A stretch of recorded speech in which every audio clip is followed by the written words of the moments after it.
Wow, wow, wow, wow, wow. Mais qu'est-ce que c'est que ce projet qui commence par du corroyage? Oui, parce que normalement, on commence par faire de la conception, on réfléchit à ce qu'on va faire. Après seulement, on passe aux étapes de corroyage.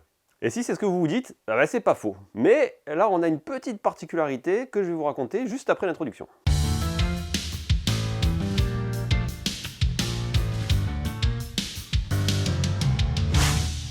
Mais avant, un petit peu de politesse quand même, salut à toi, bienvenue dans cette nouvelle vidéo. Aujourd'hui, on va faire ensemble un meuble de salle de bain. Pour la conception, classiquement, eh bien, j'ai fait mon plan SketchUp que vous allez pouvoir retrouver en téléchargement en dessous de cette vidéo pour pouvoir jeter un œil aux différents détails. Ça m'a permis donc de faire le dimensionnement exact des différentes planches. Et il y a un petit couac, je crois. C'est que j'ai un plan vasque qui fait 1204 mm de largeur. Et la problématique que j'ai, c'est que eh bien, pour avoir on va dire, la conception que j'avais en tête, il me faut des traverses longues de minimum 1088 de longueur. Donc là, je vais attaquer la recherche de ma traverse de 1088. Donc en fait, il m'en faut 3, plus précisément. Et on va voir comment on s'en sort. Donc si j'arrive à en trouver, eh bien on a gagné, c'est bon. Sinon, je prendrai un autre bois, une autre essence de bois que j'ai en longueur plus importante pour faire les traverses longues qui seront à l'arrière du meuble. Donc ça ne se verra pas. Mais si ça peut m'éviter de refaire du corroyage, ça peut être cool. Donc on va essayer de trouver ça. Et puis après, on fait la mise à longueur des différentes planches. Donc là, il nous faut 1088 et c'est la longueur finie. Donc 1088, on va les chercher. Donc là, par exemple, on a 1088. On les a tout pile, mais je suis avec mon bois de boue pas en forme. On va quand même la garder en option et on va voir un petit peu ce qu'on arrive à trouver. Et on va faire 2 tas. Le tas trop court et le tas pas trop court. À la limite, ce que je vais faire, c'est que je vais les mettre directement sur la servante. Comme ça, j'aurai pas besoin de les redéplacer après. On va gagner du temps. Donc ceux-là, c'est ceux qui sont à la bonne dimension. Vous voyez ou pas? Oui. Ceux-là, c'est ceux qui sont à la bonne dimension, mais voilà, qui avaient des trop gros défauts sur les côtés. Mais je vais quand même pouvoir m'en servir pour des petites pièces. Donc je me les garde de côté, là. Par là. C'est les moches, on va les appeler. Donc là, voilà, j'ai un gros manque d'épaisseur. Donc là, ça, je ne peux pas vraiment m'en servir, mais l'autre côté, il est pas mal. Donc là, on peut faire voilà, une petite traverse, quelque chose, quoi. Un support de tiroir. Là, ce côté-là, on peut le reponcer, puis ce sera bon, quoi. Donc voilà, là, j'avais pas assez d'épaisseur pour extraire mes 24 mm.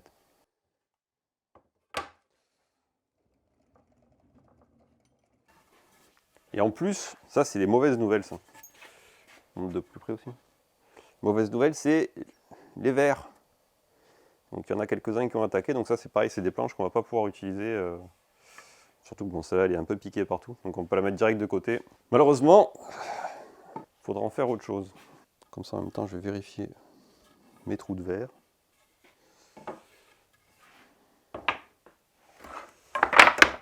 Allez, on y croit, 1088, 1088. Ah 1088, on en a une. Ah, c'est pas impossible, hein, on va peut-être y arriver. On est très juste parce qu'en fait elle est coupée en biseaux sur les extrémités. Ah si, on peut peut-être les rentrer. 1088, 2 fois. Si on arrive à 3 fois, on a gagné. Hein. Faudra juste pas se planter sur les usinages. Ouh, ça c'est grand ça. Ça rentre. Ah, pas tant. Non. Ah, il manque rien, hein, 2 mm.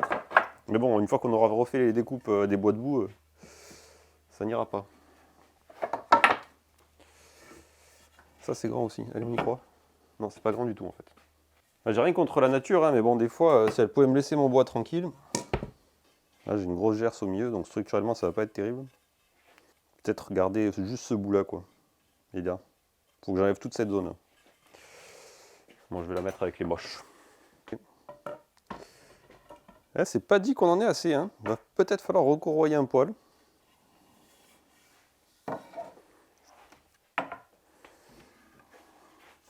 C'est dommage parce que celle-là, elle a l'air grande. Oh, quel malheur! Là, on avait bien les 1088, mais j'ai des points là. Et j'en ai pas mal en plus. Bon, comment on peut faire? 1088, est-ce qu'on va réussir à les sortir là? Ici, ouais, peut-être. Ici, probablement aussi, j'ai quand même voilà, des points de verre là. Et ici aussi. Bon, comment on fait? On va réfléchir. Bon, ce qu'on va faire, c'est qu'on va pas garder la traverse qui est piquée, pour des raisons évidentes de sécurité et de durée dans le temps. Et on va conserver donc les deux traverses qui semblent avoir la bonne dimension, même si on va être un petit peu juste sur les extrémités, ça va quand même le faire. Et pour la dernière traverse, on va assembler deux bois en bout, en prolongation, et ça fera le job. Et je mettrai donc les deux parties qui sont assemblées sur la traverse intermédiaire, histoire de limiter, on va dire, l'effort qui sera dessus. Et ça ira bien. Bon ben voilà, on a nos dimensions, on a la fiche de débit, et on va pouvoir attaquer. C'est parti!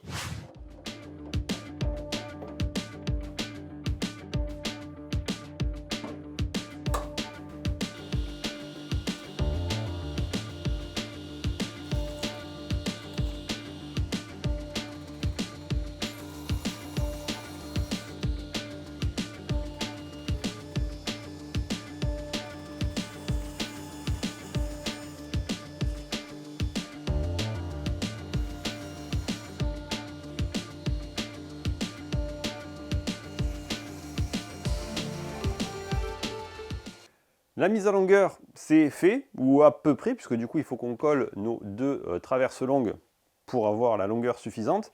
Et ça s'est vraiment pas bien passé, hein, parce que je n'avais pas été particulièrement attentif aux différents points de verre qu'il y avait sur les différentes planches. Et ça nous fait quand même un rebut assez important. Donc c'est tout ce qu'il y a ici, là, et il y en a quand même pas mal. Donc j'avais l'espoir de pouvoir faire aussi les panneaux latéraux avec ces planches, mais en fait, ce ne sera pas possible. Et donc là, on a nos pièces. Donc c'est déjà bien, on a réussi à les sortir. Et encore qu'il y en a quand même pas mal où voilà, j'ai encore du reste de brut qu'il va falloir un petit peu rattraper. Et on a aussi pas mal de chutes là-bas avec voilà, des gerces, des défauts qu'il fallait absolument enlever. Donc on est sur un rendement qui est très très mauvais, à peu près de 1/3 de bois utilisable pour 2/3 de bois qu'on ne va pas garder. Donc c'est vachement important de sécuriser les verres que vous pouvez avoir sur vos planches.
Et voilà, bon, c'est pas l'idéal idéal, mais au moins on a notre longueur. 1088, on peut commencer nos usinages. Pour les usinages, on va utiliser la domino. Donc il y a un accessoire particulier là qui permet de rapidement placer les bois bien au milieu et de manière répétable. Donc ça c'est quand même assez cool, ça fait gagner pas mal de temps. Donc pour toutes les traverses, on va les faire comme ça. Et pour l'épaisseur, alors il y a un petit subterfuge là, donc vous savez que là il y a à chaque fois des mesures pour avoir l'épaisseur de la planche. Et donc il y a 22 ou 25. Nous on a 24. Bon, donc du coup le delta, on va faire le 22 plus 2 mm avec des cales d'épaisseur ici pour avoir pile poil les 24. Et comme ça on est parfaitement centré. Et si on est centré, on peut se permettre d'usiner la pièce sur le contreparement. Ce ne sera pas grave, même si ce n'est pas l'objectif. Là au moins, on est sûr que ce sera bon. Bon ben voilà, casque, musique, et puis on attaque. Donc là, il faut juste usiner les bonnes pièces. Donc j'ai fait un marquage sur chacune d'entre elles. Donc là, je n'ai pas fait de parement particulier parce que c'est les traverses qui tiendront les tiroirs. Et puis après, j'ai fait tout mon établissement sur mes différentes pièces pour savoir où usiner. Bonne playlist. Et on est bon.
Maintenant qu'on a fait plein de mortaises avec la domino, on va pouvoir attaquer les rainures. Donc là, je vais commencer par les côtés et je vais faire ici ma rainure entre eh bien, les deux traverses courtes qu'il va y avoir.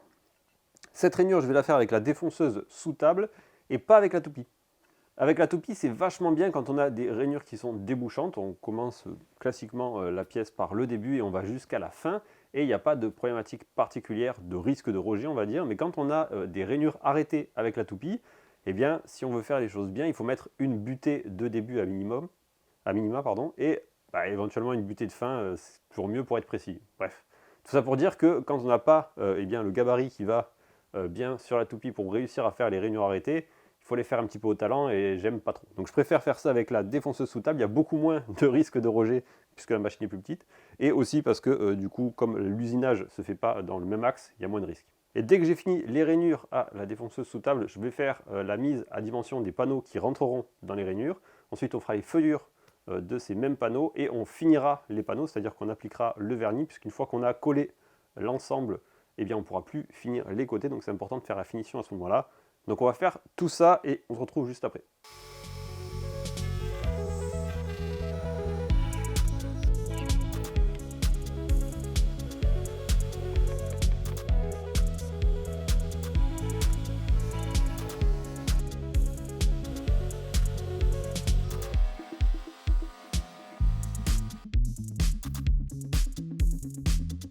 Accident!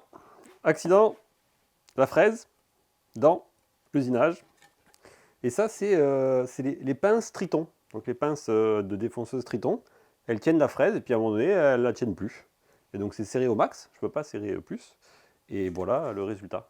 Bon, c'est pas la catastrophe puisque c'est quand même resté à l'intérieur, mais c'est dangereux quoi. Donc bref, je vous montre de plus près.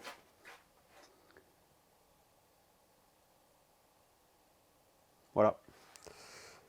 On va finir ça au ciseau à bois, propre, hein. Puis on va continuer les usinages, peut-être pas avec la défonceuse sous table.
Petit débrief sur la toupie, donc on a usiné ici ce qu'on appelle des plates-bandes, et pas plates-bandes, des plates-bandes ici là, qui vont me permettre en fait de rentrer un panneau un peu trop épais à l'intérieur des rainures qu'on a faites précédemment. Là dans mon cas, elles n'ont aucun rôle esthétique puisqu'elles vont être à l'intérieur du meuble, hein, le parement et la partie plate, puisque ça fera un petit peu plus moderne que si on mettait la partie moulurée, enfin plate-bandée à l'extérieur. J'ai utilisé un outil qui travaille en dessous, alors ça donne normalement un résultat un peu moins bon que les outils qui travaillent sur le dessus, donc vous avez vu que l'usinage a été fait dessous et pas dessus, et la raison pour laquelle théoriquement ça donne un résultat qui est moins bon, c'est que eh bien, le bois n'est pas plaqué contre une surface pendant l'usinage, et potentiellement la partie qui reste peut un petit peu vibrer et donc laisser, on va dire, des traces, la lame peut laisser des traces pendant l'usinage. Honnêtement, moi je trouve ça un petit peu plus sécuritaire de travailler dans le dessous, simplement parce que dans l'éventualité où ça m'est déjà arrivé, on ne serre pas suffisamment le réglage de hauteur de la toupie et que l'outil descend un petit peu, eh bien on n'est pas à l'abri de se retrouver avec l'outil qui mange carrément la pièce de bois. Donc là, si l'outil rentre, c'est moins pénalisant. Donc je préfère travailler par le dessous. Je vous mets une vidéo en haut à droite là ici où j'ai fait un usinage à la toupie où j'avais mal serré l'outil. À l'époque, je ne comprenais pas pourquoi j'avais des problématiques de réglage et vous allez voir que eh bien, c'est juste un problème de serrage.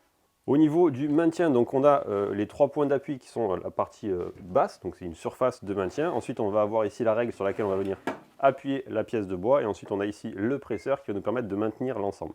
J'ai fait des passes progressives, c'est-à-dire que je n'ai pas fait l'usinage en un seul coup, d'abord parce que c'est un outil avec des lames assez fines, donc je ne voulais pas que ça force trop non plus, et parce que dans le système de serrage que j'ai, il n'est pas suffisamment puissant pour éviter que la pièce comme ça ne se décale vers la partie, donc la gauche, ma droite, et du coup je préfère faire des passes progressives, ça donne aussi une qualité de coupe meilleure. Et là au niveau des protections, donc là j'ai mis cet outil qui est normalement un système qui permet de plaquer la pièce contre les guides, sauf que là ça m'a juste servi d'écran de protection, et derrière ici j'ai un presseur qui me permet d'appuyer vers le bas, qui m'a servi et donc de presseur quand j'ai fait ma pièce de bois, et aussi pour mes pièces d'essai, parce que j'ai fait des pièces d'essai avant de passer mes pièces définitives, ça m'a permis de guider l'ensemble. Bon bah je pense qu'on a tout dit, on va démonter le tout et on passe au ponçage et à l'application du vernis.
Ça a coupé, il n'y avait plus de batterie. Bon, je vais vous expliquer en gros comment j'ai fait. Donc la partie centrale, j'ai collé en premier. Ensuite, j'ai mis un des côtés, puis j'ai mis les traverses d'un côté, puis j'ai mis l'autre côté, puis j'ai mis les traverses de l'autre côté, et puis on a serré le tout. 2-3 ajustements, puisque je n'étais pas parfaitement avec les diagonales égales. Donc c'est pour ça que là, le serre-joint il est un petit peu en diagonale pour rattraper l'écart. Je vous en reparlerai sûrement dans une prochaine vidéo.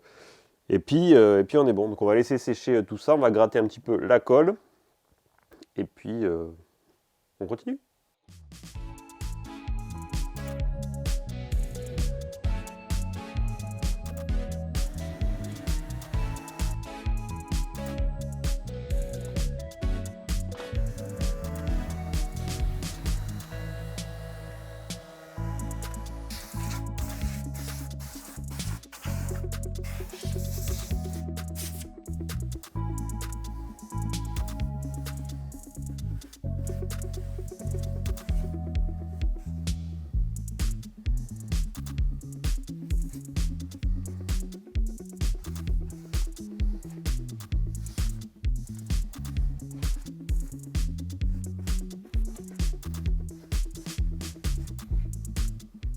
Petit point d'étape, donc pour tout ce qui est assemblage à blanc, j'ai oublié de vous en parler, mais ce que je fais, c'est que je prends des dominos et je les rabote de manière à ce que ce soit facile à mettre et à enlever. Parce que bien souvent, quand on fait des assemblages à faux tenons, une fois qu'on a fait l'assemblage à blanc, quand on veut l'enlever, eh bien c'est la grosse galère. Donc à l'inverse, si on rabote le faux tenon, eh bien il va pouvoir rentrer facilement, sortir facilement. Et ça, c'est un kit, on va dire, de faux tenons que je garde, que j'ai déjà raboté, que je mets de côté. Et comme ça, après, quand je fais le collage, je prends des faux tenons qui ne sont pas rabotés, qui sont la bonne dimension. Et sinon, j'utilise ceux-là qui sont très légèrement rabotés. Attention, démonstration. Et ça leur permet de rentrer facilement à l'intérieur et de sortir. Là, on vient de mettre une couche de finition, donc c'est un vernis incolore mat. Donc j'avais déjà verni les panneaux avant de les mettre à l'intérieur de l'encadrement. Et là, j'ai verni l'intérieur parce qu'une fois que j'aurai mis ici les coulisses, les supports de coulisses de tiroir, eh bien, je n'aurai pas la possibilité de faire le reste du vernis. Donc là, je vais faire la finition intérieur-extérieur et après seulement, je viendrai coller la partie avant qui sera composée de 2 bandes ici d'habillage et il y a les 2 supports de coulisses de tiroir qui seront à l'intérieur. Je vous montrerai ça dans la prochaine vidéo. Merci d'avoir regardé cette vidéo et si celle-ci t'a plu, il y a fort à parier qu'il y en a une autre qui te plaise. Je te mets le lien juste ici en haut à droite pour que tu puisses aller jeter un œil. C'est pas du bois massif, mais c'est un aménagement qui est fort sympathique aussi à regarder. Encore une fois, faites des choses de vos mains, pratiquez, amusez-vous bien et on se retrouve la semaine prochaine pour de nouvelles vidéos. Je vous dis à très vite, ciao ciao!